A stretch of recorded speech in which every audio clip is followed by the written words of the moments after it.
Within our souls, we all possess a dream which lay dormant until intrigue strikes its match and sets the torch we carry ablaze, leading us down the path of the unknown towards our dreams. As coaches who are former high-performance athletes, our personal experiences have shown us that a coach, parent, or even a fellow athlete have the potential to either illuminate or extinguish the dreams of young athletes. Nothing is lost from the candle which lights another.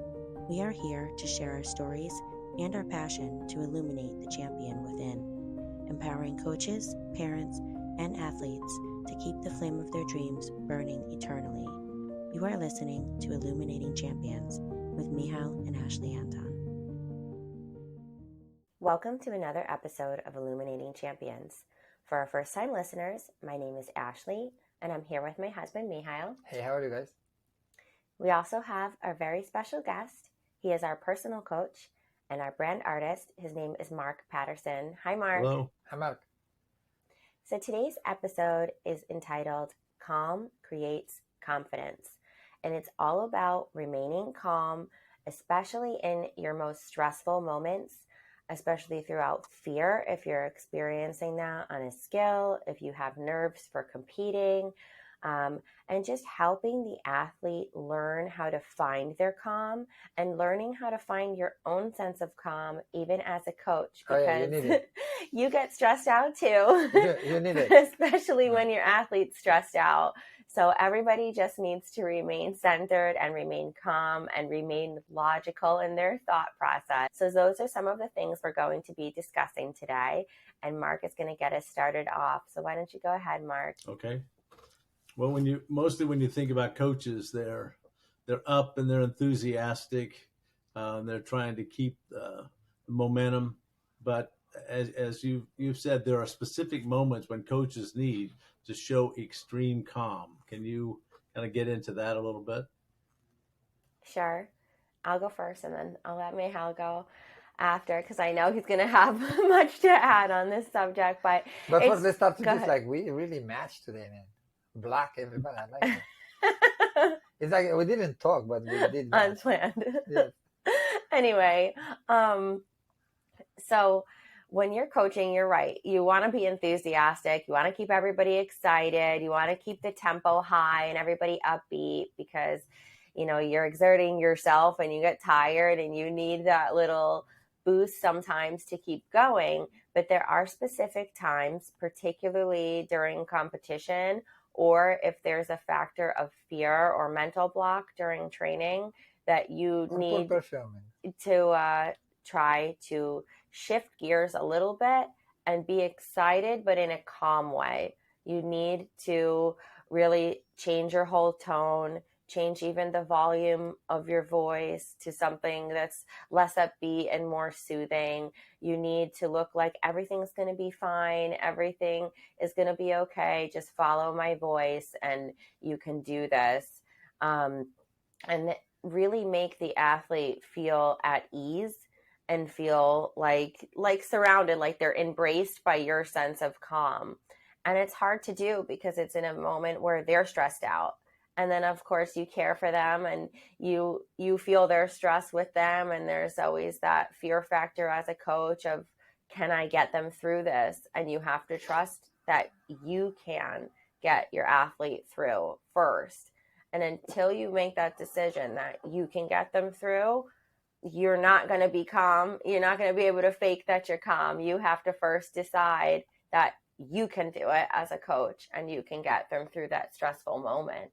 I'm going to let you add to that before I go on.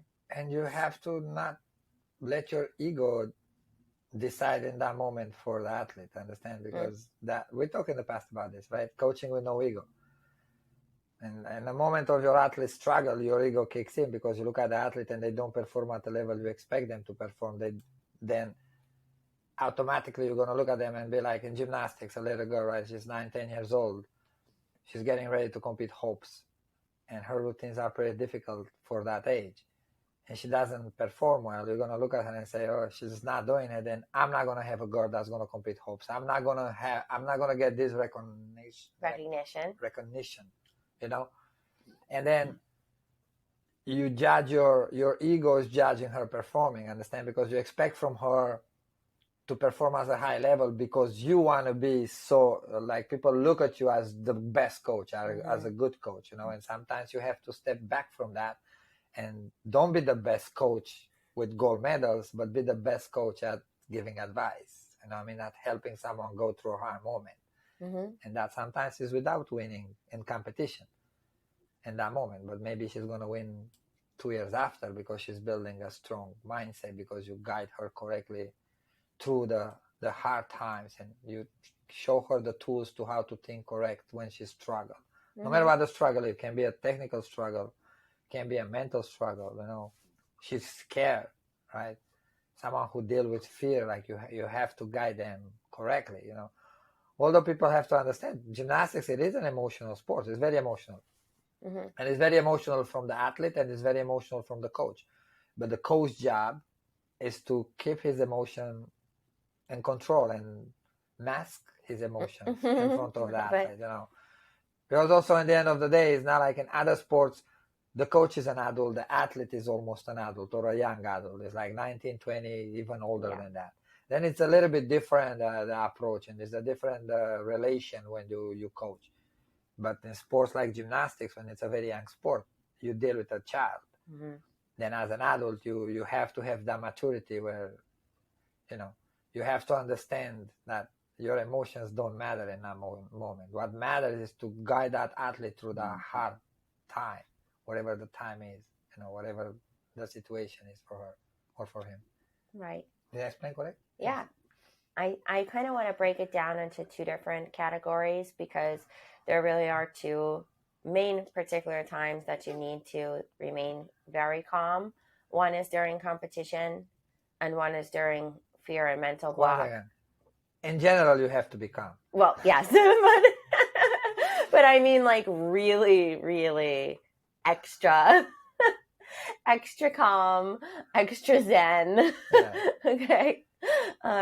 So they're different. I'm going to start with fear, and then we'll go into competition. But if gymnast is experiencing a fear, first of all, sometimes they don't say it. You have to notice it. Sometimes actually you have to pull it out of them. Too. So when they're... Because 1 second, like I said in the past, athletes that do gymnastics are very cocky individuals. Understand? They are very competitive and very cocky. They do a sport that's so individual.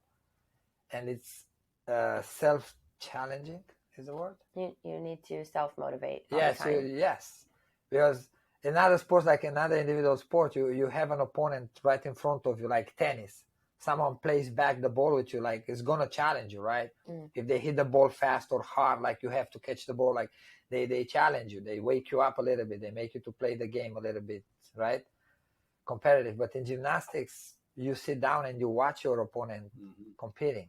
I think it's very, very funny that way, because you clap for them, you tell them good job, stick the landing, but then you go up there and you want to perform better than them. You understand? And that way it's a very, very, very, very hard to motivate yourself. And then kids that do gymnastics in general, naturally they have that mentality when they want to be very good, then they want to be the best, and then they're not going to show weakness. And they're going to cover that. They're not going to want to recognize, like, oh, I'm weak. Because that's what they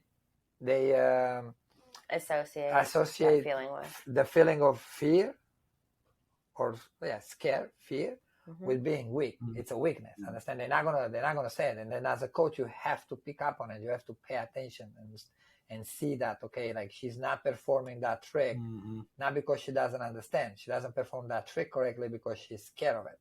You know? Yeah.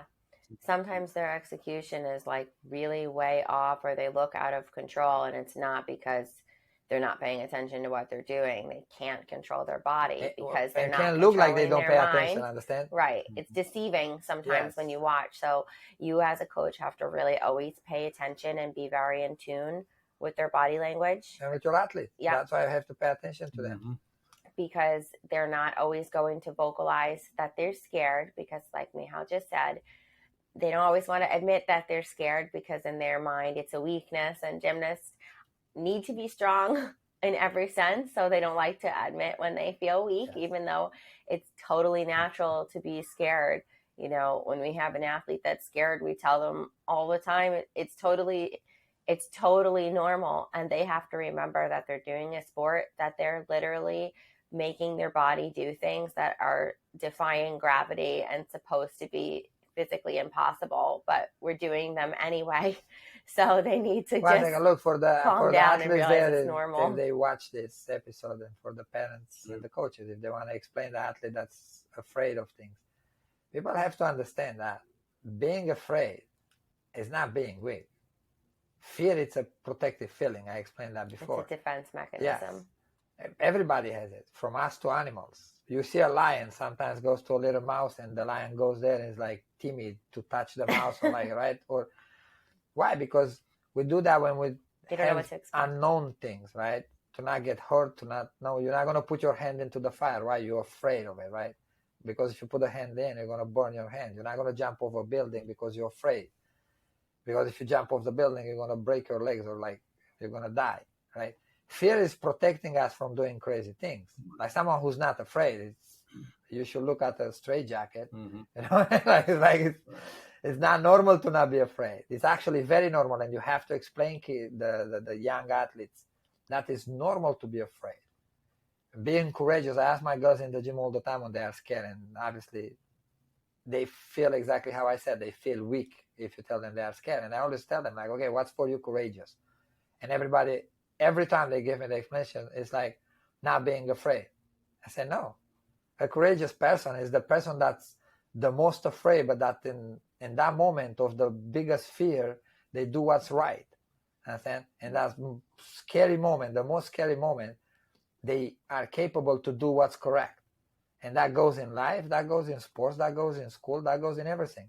You're afraid of something, it's fine.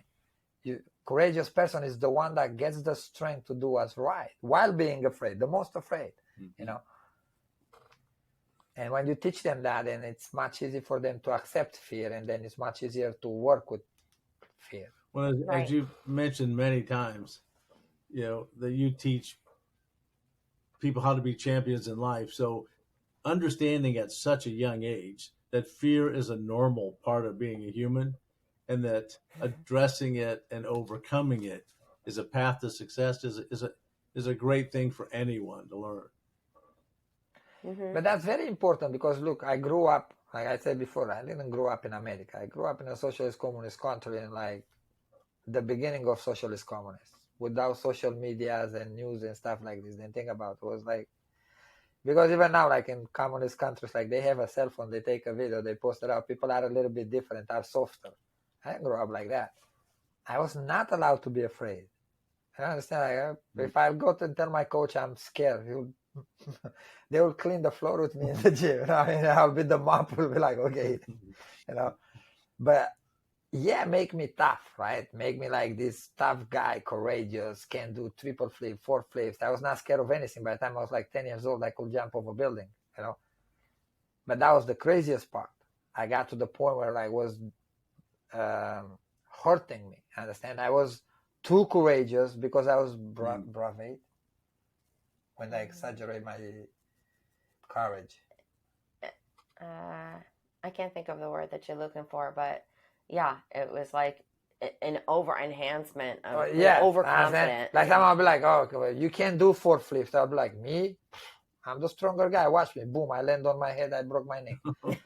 I mean, then I will stand up laughing to not have people like make fun of me. I'm like, oh, I'm okay. I'm fine. Don't worry about it. 3 weeks, I'll be like, with a crooked neck, yeah. Yeah, but besides this, like, builds mental blocks. Understand? Because then you don't know how to deal with that emotion and with your emotion. You become a robot. You don't think, you don't feel. Understand? And you don't want that. You want to teach the athlete how to think, how to feel. No matter what sport they do, if you feel the sport, you know, if you feel it in your heart, you feel the movement of the sport. Like the soccer player, they like to play soccer. Why? They like to like move that ball. They like to run and dribbling. Oh, and like they shoot. And you have to feel the sport. And you're not going to feel it if you don't have emotions. Then you have to also teach them how to deal with the emotion and let them happen. accept those emotions. And that's how you can actually learn how to be strong and tough, by controlling the emotion, not by ignoring, denying it. It's not even ignoring it. You deny it. you It's a deny total you have denial it. of it. Like, no, I'm not scared. But then you jump on your head, or you have twisties, or you have, you know what I mean? Because you want to be like, oh, look at me, I'm the best, I'm the strongest. But at the same time, you know, my knees are shaking, but I'm not going to say that. Then I run and I smash into the table at vault, you know, or I'm jumping off the bar and I'm landing on my head because I couldn't hold the tuck in the 4 flips. But I did it anyways because, you know, people expect me to be courageous, and I'm ashamed to say that, yeah, no, I'm a little scared, I need time, you know. And it's a young sport, gymnastics, and the coach has to see the athlete, has to understand the athlete. You have to teach the athlete at a very young age how to deal with that emotion. And when they master that, that's when they become actually courageous. Yeah. I think that's courage, is being the most afraid and do what's right. But that's a tool. You have to control that. You have to know how to deal with that. Yeah. And going back to what you were saying, recognizing and admitting that you are scared is the first step in overcoming that fear. But that's in everything. So, like, look, sorry to interrupt you again. Just keep your idea. No, if you are a drug addict, if you are an alcoholic, right? If you are an abusive person, or like whatever bad trait you have, you cannot change it if you don't notice it, right? If you are an angry driver and you drive like crazy on the road, like you're never gonna drive correct and safe, and you know, because if you don't realize, like, no, I'm doing this wrong, you're not gonna change it. It's the same thing with those type of emotions like fear and mental blocks. It's like you have to notice it, you have to accept it in the first place, and then you can start working and changing that. Right. So when the athlete is not vocalizing that, and normally the setting that they're in is a group setting or a small group, you're gonna have to recognize their body language first. You're gonna have to look at their execution and see if they look out of control, see how they walk back to start their skill, watch their facial expression, see how tense they are, and then you're gonna be able to know if they're scared without them saying it. And that's the time, you know, you need to encourage them to just follow your voice and listen to your corrections and go for it. And then normally, pretty quickly, there's either a fix or a downward spiral. And most of the time when there is really a strong fear, it's a downward spiral. And then at that point, you can stop them and pull them aside. And that's when you have to become very calm with them. And then you talk to them and you need to ask them flat out, are you scared? And sometimes they're not going to say yes because they're trying to deny that they are. And sometimes they're going to flat out say it. In either scenario, like if someone is saying no, you need to know what they're feeling. So then you can ask them, well, what are you feeling? Or what are you thinking about before you go? And a lot of times they can't answer that question because either they're so scared that they can only focus on that they're scared and they hope they don't mess up, or whatever the negative thought is, that they cannot think about the technique of what they're doing. It's literally blocked in their mind because they have too many other things to think about. And that's why when they go to execute the skill, it comes out so wrong and so out of control because they cannot command their body of what to do. And that's why it's so important to kind of stop them in that moment and address it, because you can't let them keep performing with that sensation there, because there is a large risk of injury if their mind is not connecting with their body. You see, in that moment that she explains, you have to make them feel comfortable with that. Understand? Not to feel like, oh, I'm not good enough. Oh, I'm weak. Oh, like, you know, what my coach is going to think about me. Like, they have to be comfortable with that emotion. And you cannot make them feel uncomfortable because they feel that way. You know, and a lot of coaches, I'm going to be honest, they make the mistake with that because they don't notice it. And the child, special girls, little girls, they go on beam, they don't throw handspring step out. It's like, oh, you're not good. Next, you're not good. You know, and that girl already feels like ashamed of herself, and she doesn't understand why, because she's young. She's not a 23 years old that can be like, okay, I got scared because that happened and that scares me, and now I'm going to change and I'm going to do this. It's a young child that doesn't have that thinking process, then she's going to be more ashamed because she feels the way she feels, and then she doesn't know why she feels that way, and then she doesn't know how to fix that. Right. And then on top of that, you as a coach, you go there and you make her feel all those things. Understand? Yeah. Because your make it reaction. worse. Understand? You go there like, ah, or she sees your face, or she sees how you speak, or that you're impatient Yeah. with her execution. in that moment, you have to be. That's why I said in the past, a coach, and for me, I want to be your coach in your worst moment, not your best moment, because the best moment is easy. You did a perfect 10 routine and you won a gold medal. Everybody wants to be around you. But in that moment when you cannot even explain why you do what you do, that bad execution, you cannot even understand my corrections because you're so afraid, so terrified, your mind doesn't work. It's like your mind shuts down. That's why they call it a mental block, Yeah. because that's literally what it feels like. It's just like a brick You wall. told yourself, you can't stay in think. front of the beam, you tell yourself the correction I give you, jump up on the beam, and when you go to do it, it's Blank. like boom, black. Like you don't even know what happened. You fell on the mat and you stand up and you are like all in shame and embarrassed. And then as a coach, I come over and I'm like, oh my gosh, you just did this again. Like, what's wrong with you? You have to figure out what's wrong with her. You have that moment. You have to be very calm. It's a really deep thing for a gymnast or a parent to understand. This astounding facet of coaching. It's not just knowing the sport, knowing how to do it. It's this continuous being in the moment with the gymnast, sensing fear and trying to provide calmness and leadership and coaching. It's to me, it's an astounding thing to hear you talk about what you do, the emotional as much as the physical. Because you see, like, the truth is this. For me too, I got through those things, understand? I was the athlete at one point. I was on the other side. Right. I have the best coaches in the world, and I saw the best coaches in the world coaching the best athletes in the world, not just in gymnastics, in other sports, in Olympic sports in my country, But I saw also the mistakes they did, and I saw the suffering that the athletes have in different sports, And then, like, I learned from that. I don't, how to say, like, I tell people all the time, like, people are like, oh, I did something wrong or I did a mistake. I say, oh, everybody does. We are humans. Everybody at one point can make a mistake. Understand? It's very important what you do after.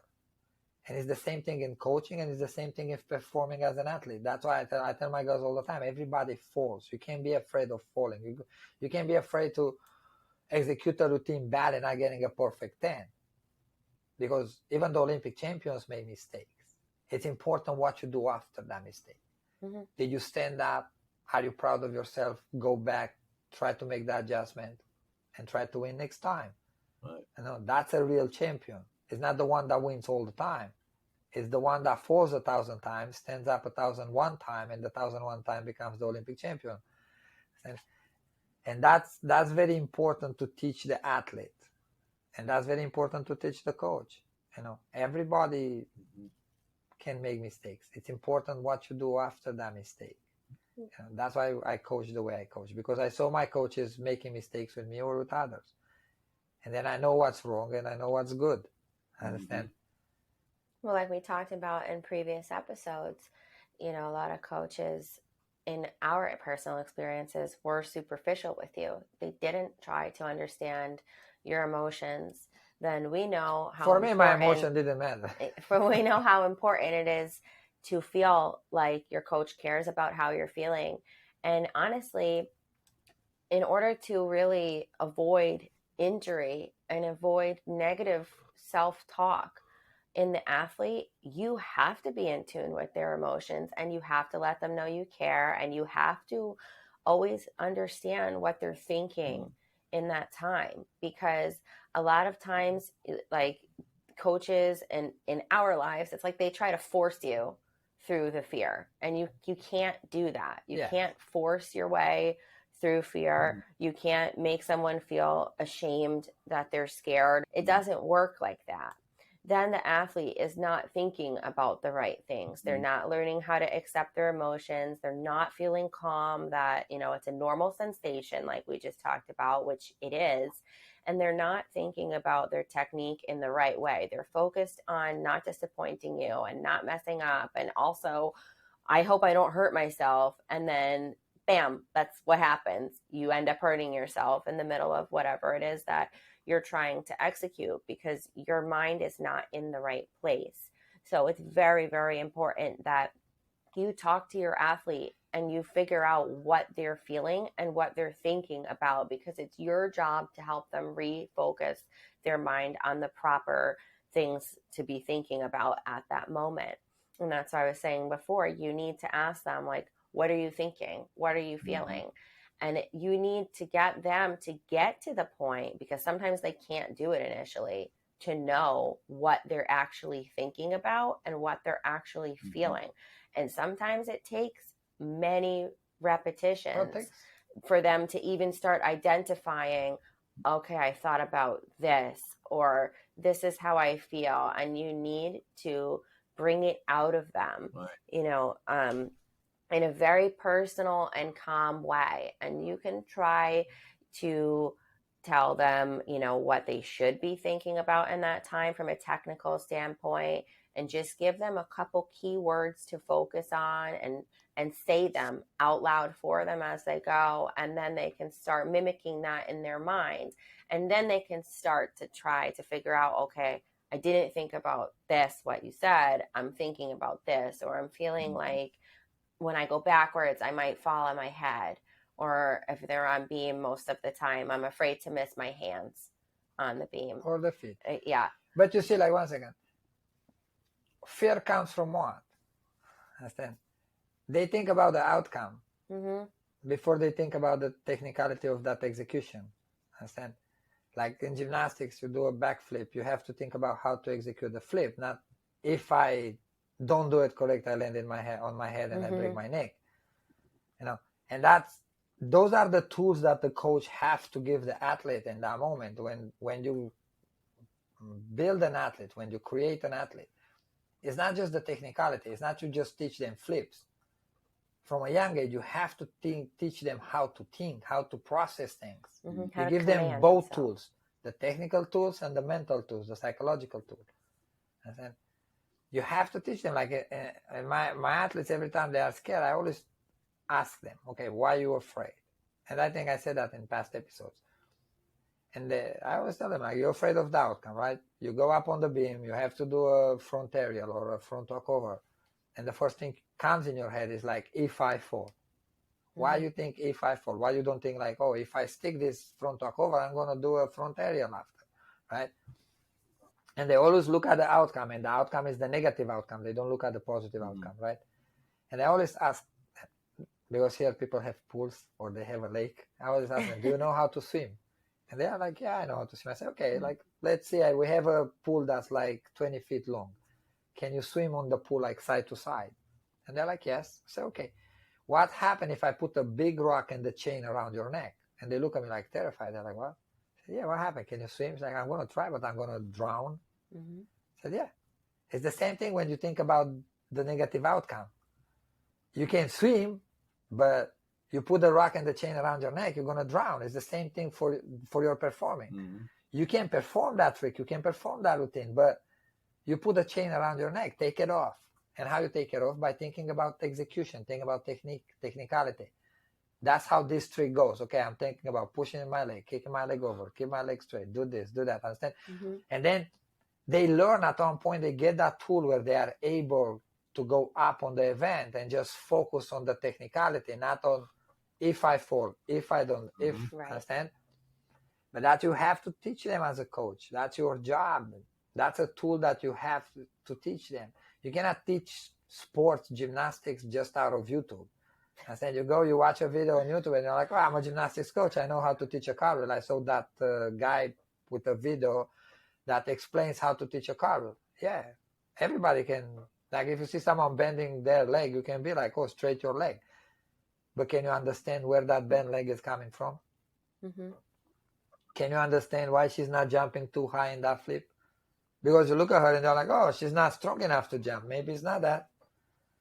Yeah, If you maybe look she's a little scared. bit Yeah. better, Yeah. you're gonna see it's a different reason from what she's not using her power correctly. Understand? Mm-hmm. Mhm. But you have to pay attention, and you have to understand as a coach. You have to have that experience, and to have that experience, you have to try. You have to expose yourself to it. You have to be there for your athlete. You have to try to understand your athlete. Even though, like, your athlete make mistakes, you are going to make mistakes. Mhm. You are going to judge a situation wrongfully when you're going to think it's this and was that. But in even that way, you're still going to help the athlete more than if you don't try. Mhm. But at one point, your experience is going to catch up, and you're going to be very good for your athletes. Mm-hmm. Ashley was getting into a minute ago the idea of a good coach recognizes when fear is starting to well up in the gymnast, and then a great coach knows how to very cautiously approach the gymnast and the questions to ask and that calm leadership. So that's something I was not aware of. I think that's a really interesting nuance for everybody to understand that you have it's a tender situation that you have to master. Right. And it's actually a great life tool because you're teaching somebody how to choose to think logically rather than emotionally in a very stressful and embarrassing moment for them. Look, And it, one of our biggest strengths as humans is to think logic in the most emotional moments, actually. When you bring logic into emotions, Mm-hmm. then you get a good outcome, understand? Because you just let emotion run, and sometimes emotions can be wrong, mm-hmm. And most of the time, the gymnast, like, it's not, when you look at the big picture, it's not illogical to be assessing the risk of, I could fall on this and I could break my arm. No. That's something that could happen. Look, but I have to be honest now. Okay. Come on.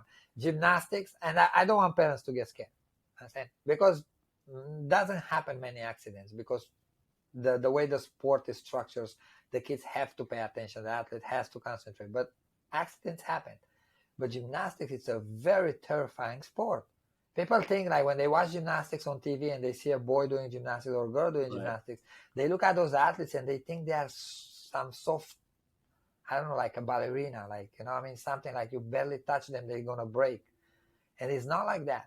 And the sport is scary. It's terrifying. It is. You go up in the air and you flip 3 times or you twist 4 times. You can break your neck easy, like easier than any other sport. Like, catastrophic injuries can happen like this in a split second. I tell all the time, my girls, like, you go from fun to no fun in a split second. That's why you have to pay attention. Mm-hmm. Gymnastics go from, like, you can be Olympic champion on beam.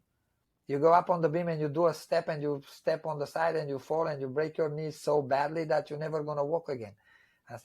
Then catastrophic accidents can happen if you don't pay attention. That's why it's important for the coach to teach the athletes correctly from the beginning and deal with their emotion correctly, to not let them to just throw themselves and get injured. And, because it's not just the physical injury, it's the mental injury. Mm-hmm. When you feel incapable to do things, incapable to be good at something, it's a hard sport, man. It's not easy. People think it's easy. They look at it like, oh, it's so easy. No, it's not. It's a very, very complex sport. It's the most complex sport out of the Olympic sport. Yeah. What I was going to say is that, the overall thought is not an illogical thought, but you have to let the athlete know in a kind and calm way that in that moment, because assuming that the coach has approached the entirety of the progress correctly, the athlete is physically and mentally prepared to do the skill that they're doing, then a coach is not going to subject the athlete to doing something that they could injure themselves on. It's very likely that they're going to get injured because they're not ready for it. If the coach has decided that you're now going to do this skill, the coach has to be honest, and the athlete needs to trust in the coach that if my coach says I can do it, I'm ready to do it. So they need to learn how to accurately assess their risk. Like, most of the time, most fear comes on beam. That's like the most prevalent for girls gymnastics, especially at the low level. When it's higher in level, more widespread, but beam initially is scary for very young kids.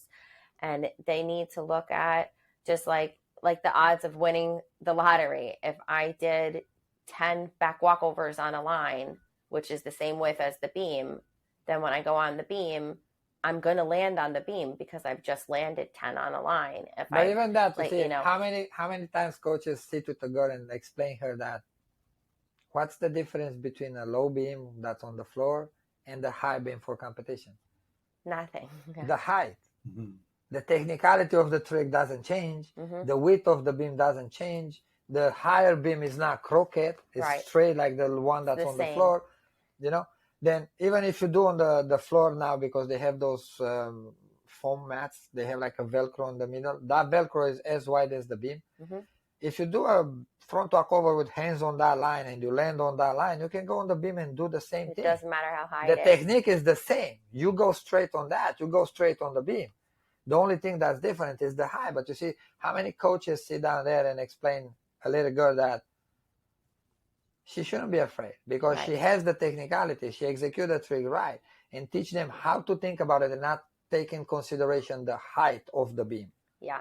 Take in consideration the execution, understand? We're going to do a full workshop on approaching beam because it's always a heavy topic, but I'll give one little snippet and then move on. But I always tell the girls, like if they're on low beam and they don't want to go on high beam because it's high. And I'm like, did you just land? You just landed everything on the low beam. And they're like, yeah, but the other one's high. I'm like, yeah, but nothing was holding you on that low beam except for your own body. Then it doesn't matter how high the beam is off the ground. The mats under you didn't keep you on the beam. You kept you on the beam. And then they are like, oh yeah, that's kind of silly that I'm scared of that. Mm-hmm. You have to teach them how to choose the logical odds of things going well, and then how to control their thoughts so that they do go, the way that they want. And again, we go back to like we talked in the past about allowing them to make mistakes. Yeah. You see, like you have to allow your athlete to fall. Teach them how to fall. Teach them how to deal with that. Understand? Let them be comfortable and confident of, I fall, but I know how to fall. I control the fall. I just don't fall down like a bag of mashed potatoes, to break my legs or my arm. But teach them that part too. You have to let them expose them to that. It's like everything else in life. If you put someone in a bubble, and don't expose them to life, they're going to become an adult that's going to be terrified to get out of the house. Mm-hmm. You have to let a child go to school. It's not nice, but get a little bit bully, know how to react to that, right? Give them the tools to deal with society and the emotion in society and the way we humans react to one another, right? Don't just keep them in a bubble. And it's the same thing with gymnastics. Sometimes coaches, like she said about beam, they go there, they put a kid on the high beam, but they put mats all the way up to the beam. A mat over is like practicing on the floor. Mm-hmm. And the kid is like, oh, I did my standing tuck on the high beam. I'm like, yeah, the beam is high, but the mat's under at the beam level. You are like practicing on the floor. When they take the mats away, you're going to be terrified because you don't know how to land. And I always explain my girls in the gym. I say, like, look, you think the guy that walks on the rope, they put the rope on the floor? The tightrope, yeah. The tie rope? No, they put the rope high off the floor. They walk, they fall a little bit. When they start getting it at a regular, like a small level, like a high that they can fall and not get injured, they start going higher and higher and higher, But the walk is the same way. They're not like they put the rope high 20 meters and the guy's like, oh, I don't know how to walk on this rope. It's the same rope. Like it's the same beam, it's the same bar. Like it doesn't matter. It's the technique that you have to teach them. You see, you have to teach them how to think and what to think about. That's what I was going to say. That's this goes the back tool. to recognizing what you're doing, because then when they can recognize what went wrong because they were thinking, you have to teach them how to make concise like commands for their body, just like a command prompt in a computer. And then when they're telling their body to do something and their body did something different, then they could be like, oh, this felt this way. That time I didn't push out of my shoulders or whatever it was. And they can start to feel what they did wrong. And a lot of times in fear, like I like to ask the gymnast after, like, okay, what did you feel you did wrong on that one? And then they calm down and they start thinking about like, oh, this was my mistake. And then, okay, so next time you have to go and do this. And then they start automatically thinking about the technical part rather than that they're fearful of something or they hope it doesn't go wrong. And then it becomes like it's not a big deal that I didn't do it perfect because I still made this small mistake, but my body's safe. And now I'm just going to focus on correcting that. The big deal and is I'm when you gonna give land, up. Understand? you That's know? when the big deal is. Like if you give up, like if you did wrong and you don't care about correction and you don't want to do it and you have an attitude, that's a big deal. But you struggling and listening No to the big deal. coach and going back and trying again and trying again and trying again, is that a big deal? Because at one point you're gonna get it. Understand? But you see, it's the coach jobs to do that. I always say that. The one that teach the athlete is the coach. You know, you as a coach, you have to have the knowledge. You have to have the patience. You know, you cannot coach with ego. You know, it's normal. I'm going to be honest. As a coach, yeah, you get frustrated, obviously. You are competitive. You coach someone to make them the best. Then you want to be the best in your job, right? Yeah. You want to be better than me. I want to be better than you. We compete to one another, even the coaches, right? Deep inside us, we want to go to the arena and be the coach, the one that everybody in that arena is like, look, Bella Carol is here, right? Remember when Bella was younger and started coaching Mary Loretta, when that guy shows to our arena, everybody was around him. Yeah, you want to be that, but you cannot let that ego drive you when you coach the athlete. You know, you have to control your emotions. You have to control your frustration because the athlete is already frustrated. You add to it, and they're not going to understand because they are very young. Because like I said before, in gymnastics, think about, they go to the Olympics, they are 16 years old. Like now, in the last couple of years, we have a little bit older. But even that, those girls are 15, 16 years old. They was at the Olympic level. Like Simone Biles didn't become Simone Biles at 24 years old. Right. Simone Biles was Simone Biles at 13, 14. By the time she was 16, she was world champion. She just maintained it longer now because they have recoveries. They know the nutrition is better, the vitamins and everything they put in the body is more developed than in the past. But she still was a young child competing at the world level, at the world class level. Then it's different to deal with that and coaching someone who's 22, 23, 24, or even older than that in other sports. And as a coach, you have to understand that. And you have to help them understand how to deal with those emotions. Before we close today, I want to ask you the second scenario of this. When we're approaching competition and you're during competition, because this is when gymnasts get fearful too, because they have the performance anxiety to not mess up. What do you like to tell them before they get on their apparatus, or especially on the beam, because they're afraid to fall off? I always tell them, I look at them in their eyes and I'm like, you have to go up there and you have to perform a perfect 10 beam routine. If you don't win, I don't know you. And then I'm like, I'm joking. No, it's true. I joke with some of them because I see them so terrified, you know, that they need to laugh. Yeah. But I always tell them, I tell them all the time, listen, I'm like, I sit them down before competition in the gym, normally before we go to the arena, or even in the arena. If we have a little time, I talk to the team before, and I always tell them, and it's the same thing. I repeat myself over and over again. I tell them, listen, we work hard, we train to be the best, but guess what? We are humans. We all make mistakes. We all sometimes fall. It's no big deal. Don't think about that. Don't think about consequences. Don't think about outcomes. Just focus on your technique. Focus on your execution. Go up there. Perform the best routine possible. You can push yourself to perform. And at the end, if you didn't make it, you didn't make it. We're going to go back in the gym. I'm going to give you the correction for the mistake we made. But I don't want you to feel upset. I don't want you to cry. I don't want you to feel like you're not good enough. I just want you to go out there and try the best possible, you know, without any fear. Because mistakes everybody can make. Everybody can fall. Even the Olympic champion falls. And then they are comfortable. They go in the competition and they feel comfortable to compete. And I always tell them, I'm your coach no matter what. I'm your coach when you got that perfect 10, and I'm your coach if you fail 4 times of that event. I'm still going to give you high five. I'm still going to hug you, and I'm still going to give you the corrections no matter what. Even if you get the perfect 10, I'm still going to find mistakes in that routine. You know, I was one time at a competition and my girl got a 9.9 and the arena stood up and clapped at her, was on floor. Even the judges.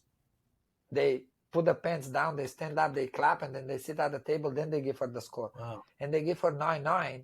And then the coaches start coming to me and they told me like, oh, they should give her a 10. And I look at them and say, no, I will give her a 9.5. And they look at me like I was like crazy. I'm like, no, I don't. Like, I saw so many mistakes, like, now we're going to go back home and we're going to try to fix it, like, it's not like I'm not going to be like, oh, she got the 9.9 and she's the best. No, I want to make her the best in the world, and I'm going to find every single mistake that you have in order for you when you go to compete world championships to not have them. But it's important for the coach to comfort the athlete to make mistake. We talked about that in the past, allowing them to be comfortable with it. You don't want them to be okay with like, oh, I'm just going to fall, understanding the way that they don't care. No, they have to care about performing the best they can perform, the most perfect they can perform. But not to be afraid that if I don't, because look, when I was young, that was one of the, like, if I didn't perform well in competition was because of that, because my routine was already crazy, right? Hard and difficult, and I would throw crazy tricks, but at the same time, I was terrified to fall. And not because I would get hurt, that was not even in my head. Was the punishment that the coaches will give me, understand? Then for you to be more scared of your coach reaction is not normal. You shouldn't. You shouldn't even have that in your head. Like, your coach should be there for you to comfort you. Right. That's why I always say, like, I want to be your coach in your worst moment, not the best. The best, it's easy.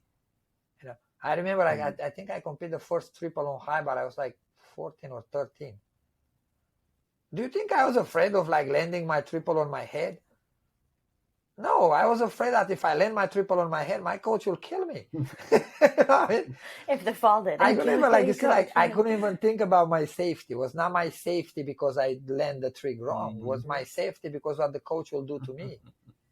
That's it. That was scared. That would be terrifying me, And you don't want that. Like, and the coaches don't understand. Yeah, in America, you don't see that type of behavior for the coaches all the time, although you see it. But even your reaction that makes the athlete feel less in that moment, understand, is detrimental to them. You have to be, in that moment, you have to be the most comfortable person for them, especially when they go in competition. They have to know that in that arena, you're there for them. And that's what I tell my girls all the time. I tell them, like, I'm here for you. Everybody in this arena, the audience, the judges, they are here to watch you. This is your moment. Yeah. This is your time. That's what you train for. This is your time. This is your moment. You are the superstar here. I'm here to put your mat, to put your springboard. You tell me what you need. You want water, I bring you the water bottle. You want your flip-flops, I bring you your flip-flops. I do whatever you want. You boss me around here. I'm here for, look, you're the VIP me. That day, yeah. I even carry their bags. Like, when I can take all the bags, I take the bags and I move them just to make them feel special. Understand? Because I know the stress that they go through. Sure. And I always make sure, like, I joke with them during that competition time, with stuff like this. Like, I make them feel comfortable. Like, even one of them falls, like, and she didn't get injured. Like, I always turn it into a joke, and we move to and I always teach them how to think too. Because if she fell, like, I tell them from the gym, I tell them, now when they get in the arena, I teach them in the gym, right? And I tell them, you fell, you stand up, you think to the next thing. Like, if you are in the middle of a beam routine and you fell in the first trick or the second trick, you don't panic. You stand up, you go back on the beam, and you think about the rest of the routine, and you perform the rest of the routine how good you can. Right. Then after beam, we go to the next event, floor, and you think about floor. Beam doesn't matter anymore because it's past. We're going to go back in the gym, and we're going to talk about corrections Monday when we are in the gym. But now at the competition, we talk about the next event, and then the next event, and the next event. And that's, you teach them, that's a tool to compete. I told you that in a past episode. Competing, it's a tool. And it's not just in sport, it's a tool to compete in life. Then you take that with you in school, then you take that with you in a job. You know how to compete, and you're comfortable competing because you know how to think during a competition, right? And you know how to be okay. Yes. Feel okay with the fact that there's risk. You're not panicking about risk is in everything. You go down the stairs and you can trip and you fall on your head and break your neck and die. True. The risk is on everything. Like, life is very risky in everything. That's why life is so beautiful in the end of the day. Right. Because it's a challenge. From the beginning of your life to the end of your life, every day is a challenge, Well, look at the theme of this episode is calm creates confidence. And what's interesting, we talked about fear is natural. And Yes. when you've got a sport as difficult as gymnastics, it's more natural. And then Yeah. a great coach sees when fear is welling up, addresses the gymnast, and helps them find their own sense of calm in order to have that confidence to perform. This is just a great message. So I never really thought of that a coach's maybe greatest thing is to instill that ability of the athlete to find their own sense of calm. And when I watch gymnastics on TV, you see these young girls get up there and they walk up there, they smile, they wave, and then they almost like change. You see there's something come over them, and there's this steely-eyed confidence. They take a deep breath and they go do this amazing routine. So that's when they're in that zone. So yeah, it's great to and watch. that's the coach job to do that. Mm-hmm. You know, it's teach them. That's a tool. Understand? Like that, you have to teach it. You have to give them that tool, and that tool carries them in life. Right.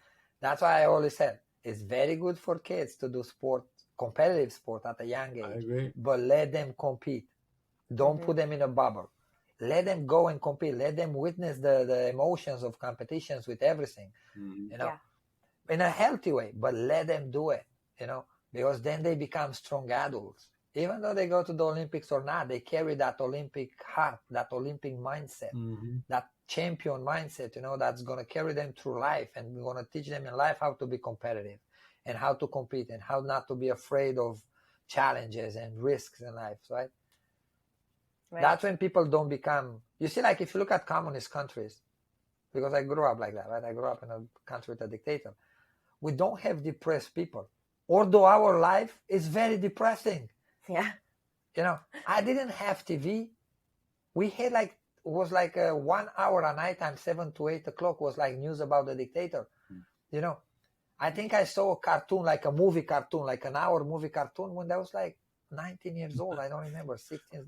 You know, like we didn't have hot water. We didn't have heat. We didn't have electricity. We didn't have food. Wow. But we didn't have depression in the country. Like no, I don't remember anybody to be depressed, you know, because they make us competitive, even though they didn't teach us the reward of working hard. They teach us to work hard. Understand? They didn't teach us to expect a good paycheck. Understand? But they teach us to work hard. They teach us to compete, to be competitive. They didn't teach us the award of it. Like an Olympic champion in America will make like $10 million. Nadia Comaneci got a video player, I think, you know, or a Walkman, like from the government. For real, it's no joke. Like, understand, like, make the difference. Understand? It's like, but still, she was competitive, right? That girl competed with a broken hand at the World Championships, I think, or something like that in America here. You know, she had a big rep on her hand, and she got to compete on bars for the team. Like, you teach that. That's a strong tool to have in life to be competitive. Let the kids be competitive. Stop like keeping them in sports where they don't score and they don't win and they don't compete and they don't get medal and everybody gets the same placement. You know, because they're going to go in life. And I'm going to tell you one thing. Life is not equal. As much as people want to make it, it's not. Life is challenging, and some going to do better, some going to do less. Understand? But the ones that's going to be successful is going to be the one with the tool to compete. The coping mechanisms of dealing with all of that. And it doesn't matter if you are a CEO or you are a landscaper. If you are competitive in your field, you are going to be successful. You know, but you have to let the kids to grow up like that and get that tool, you know, and learn how to deal with their emotions and learn how to deal with winning and losing, you know. Like I said in the past, teach them to win, but be humble and respectful. Teach them to lose and be humble and respectful, especially with themselves. And then they're going to turn in adults that's going to be able to go to try to become the best neurosurgeon in the world, fail at it, but become a very good cardiologist surgeon, heart surgeon, right? Cardiologist, right? Because now they're not giving up on themselves. They know how to pick themselves up and move to something else that they can be good at it, right? They're not going to become depressed. Look at now, in America, you have a lot of problem with that. Like mental health in America, I think is one of the worst in the whole world. And America is the most developed country in the world. And it's sad. And why is that? Because they don't learn to deal with things. Yeah. You know, look at me. I was homeless. I sleep in her car. Think about it. In the back of her car, in the winter, in the snow, in a Toyota Matrix. You know, did I have dark thoughts? Did I have? Of course I did. But I didn't let them control me. I controlled them. Why? Because I am competitive. I learned how to deal with those emotions. You know, competing make me tough in that way. That's why when I said it's good for kids to compete in sports, I mean it because I got through it. I learned from it. Right. No, it's very, very good for them to do everything that you're saying, to develop all those coping mechanisms. Yes. And that's why we wanted to highlight today creating that calmness when you do feel insecure and ashamed and you don't know why things are out of control, feeling out of control in your life, and finding that sense of calm within yourself, because then they can carry that into adulthood and be a confident person even in stressful moments and learn how to go through them. So this is a very important life skill, not just a skill for surpassing fear within gymnastics or whatever sport that they're doing. And then, you know, I wanted to just remind everybody that we do have an upcoming workshop. This one is going to be for parents. It's the first one we're doing, but we're going to do them more often afterwards. And this one is going to be about going through competition season with your gymnast, everything that you should expect, what it's like to be there, what the etiquette is of being there, understanding the scores that they're getting, what you should look for in their performance, and just how to prep them for that big day and how to deal with things that are emotional once the day is over. So we are going to bump this back actually 1 week. We're going to start it on Sunday, November 5th. We're having a little bit of technical issues with our websites. So this is the reason why they did get hacked. So you actually were not able to sign up for that this week, but we are hoping they're going to be back online by tomorrow. So just keep checking back in on illuminatingchampions.com. And once it's up, you'll be able to register for this workshop. It's going to be 4 weeks long. It's written content. It's going to be live video. You can ask questions. It's going to be a very interactive experience. And you're going to hear from a company called Full Out Recruit. It's actually a company that helps with the college recruiting process. And it's great information because that process starts very, very young in gymnastics. Surprisingly young. So it's great for parents to learn about the different levels of college gymnastics and how they can become prepared for the future of their gymnast. And also, we just want to remind everybody that behind us, you're going to see these products called Canteen. They are sponsored by a company called Redcon One. We actually use them for ourselves during our own training. It's electrolyte, so it's great to just add into your water to help you stay hydrated. It's safe for kids to drink as well. So throughout this workshop, we're going to be raffling them off. Once you sign up, you'll be automatically entered into winning one. So we want to say a big thank you to Redcon One for sponsoring these for our workshop participants.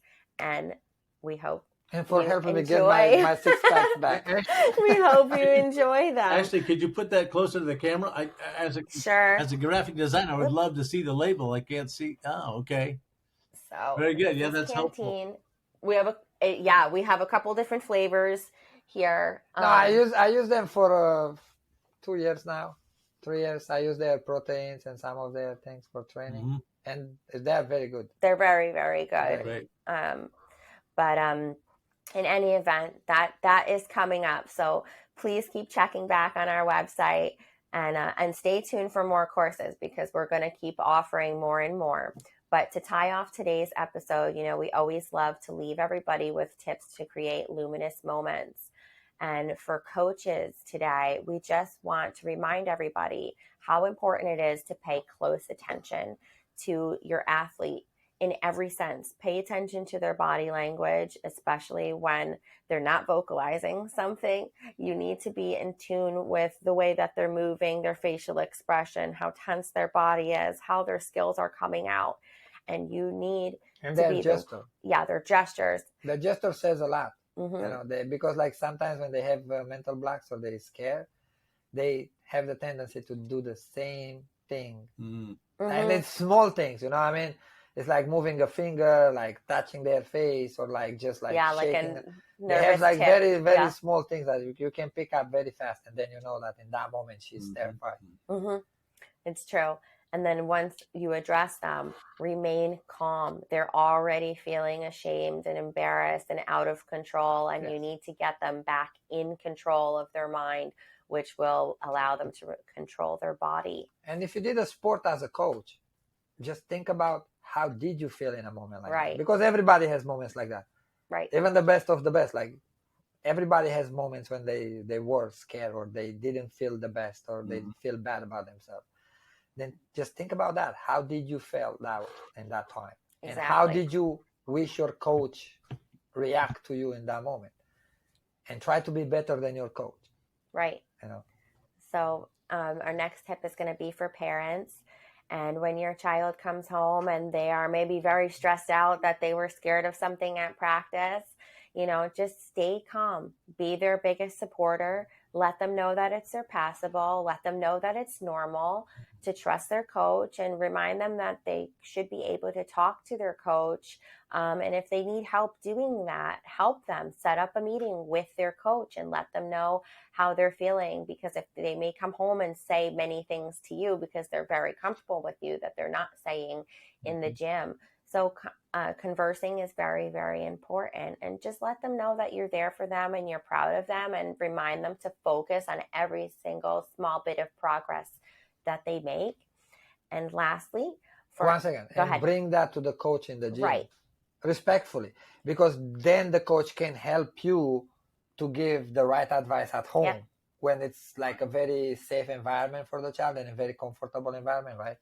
In her house, she's going to be, or he's going to be more comfortable to speak about their emotions and about their struggle. And then as a parent, you're going to know exactly what advice to give, and not try to go around and try to figure it out in that moment. It's like, I never did gymnastics. I don't know what to tell her when she goes up on the beam or he goes up on parallel bars. I don't, but if you bring the coach and let the coach knows about the struggle that the child is expressing to you, then the coach is able to give you the advice that next time when the child comes to you with that problem, you can explain it and you can develop it. And then you become, as a parent, you become knowledge about how to help your child emotionally. Right. And then lastly, for athletes, trust your coaches and trust yourself. Trust your logical mind. Trust what you know. Trust how many times you've done the skill already, and know that you can do it again successfully. And know that fear is normal. And just try to remain calm. Tell yourself good things. You got positive things. I got this. I've done it 1,000 times. And then put in the logical commands for your body, the technical commands, what you need your body to follow, to do. And then notice. 1 second. Go ahead. And be your own idol. Mm-hmm. We talked about that in the last episode. Be your own idol. Because if you are your own idol, you're not going to tell your things bad things. You're not going to put yourself down. You're going to keep yourself up, and you're going to be positive with yourself. Exactly. Look in the mirror and look at yourself like you are your own idol. Don't let yourself be less.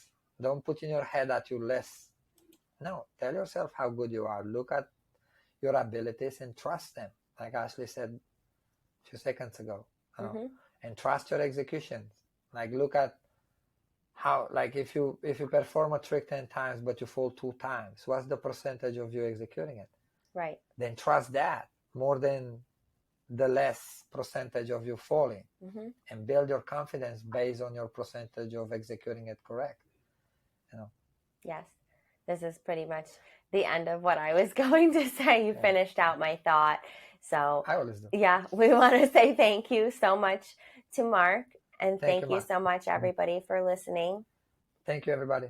Thank you for listening to Illuminating Champions. Don't forget to subscribe to our channel and stay tuned for our next episode.